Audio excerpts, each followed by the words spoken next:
بسم اللہ الرحمن الرحیم۔ مسجد اقصیٰ پر اسرائیلی جارحیت پر خاموشی مجرمانہ فعل ہے اور موجودہ صورتحال میں اقوام متحدہ اور دیگر عالمی انسانی حقوق کی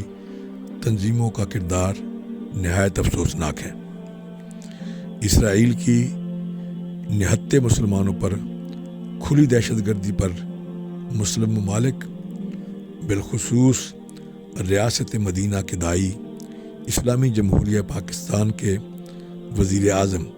جناب محمد عمران خان صاحب سے گزارش ہے کہ خاموشی توڑ کر ترک صدر کی طرح جرأت مندانہ موقف اختیار کریں۔ سانحہ مسجد اقصیٰ بدترین دہشت گردی ہے۔ ہم اس کی بھرپور مذمت کرتے ہیں کہ رمضان مبارک کے بابرکت اور مقدس ماہ مبارکہ میں قبلہ اول میں گھس کر معصوم نمازیوں پر فائرنگ غیر انسانی فعل ہے، جبکہ اسلامی حکومتوں میں ہر ایک کو رسومات اور عبادات کی ادائیگی کی آزادی رہی، مگر آج صہیونی ریاست عالمی قوانین کو سر عام پامال کرتے ہوئے جبر و تشدد کا بدترین مظاہرہ کر رہی ہے۔ مسلمانوں کو قبلہ اول میں عبادت سے روکا جا رہا ہے، جبکہ 1400 سالوں سے فلسطین میں مسلمان آباد ہیں۔ سوشل میڈیا پر جن خونی حالات کی ہلکی سی جھلک دکھائی جا رہی ہے وہ اصل میں زمینی حقائق کے بدترین ہونے کی غمازی ہے۔ عالمی برادری، اقوام متحدہ، OIC اور انسانی حقوق کی تنظیمات کے کردار پہ سوالیہ نشان ہے کہ پچھلے 70 سالوں سے مسئلہ فلسطین کو جس بے رحمی سے کھٹائی کی نظر رکھا گیا ہے اور اس کے ذمہ دار اسرائیل کے بعد انسانی حقوق کی تنظیمات اور ادارے ہیں،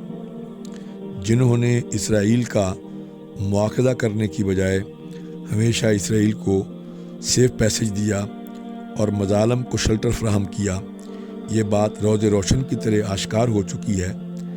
کہ جہاں مسلمانوں پر ظلم و ستم روا رکھا جا رہا ہے، ان اداروں کا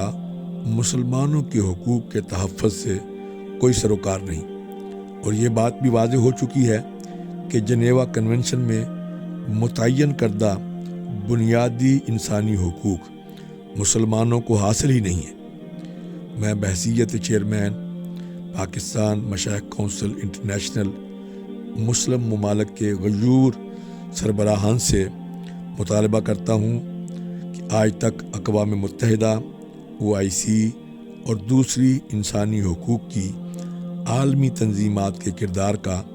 جائزہ لینے کے بعد یہ فیصلہ کیا جائے اسلامی ممالک کو مزید ان پرفریب اداروں میں رہنا چاہیے یا ایک نئی عالمی اسلامی تنظیم کا قیام عمل میں لانا چاہیے جو حقیقی طور پر مسلمانوں کے حقوق کی محافظ اور ضامن ہو۔ اس موقع پر ہم فلسطینی عوام کی حمایت کرتے ہیں اور فلسطینیوں کے جائز حقوق اور تحفظ کے لیے عالمی برادری اور انسانی حقوق کی تنظیمات سے اپیل کرتے ہیں کہ فوری اقدامات کریں اور رمضان مبارک کے بابرکت اور مقدس ماہ مبارکہ میں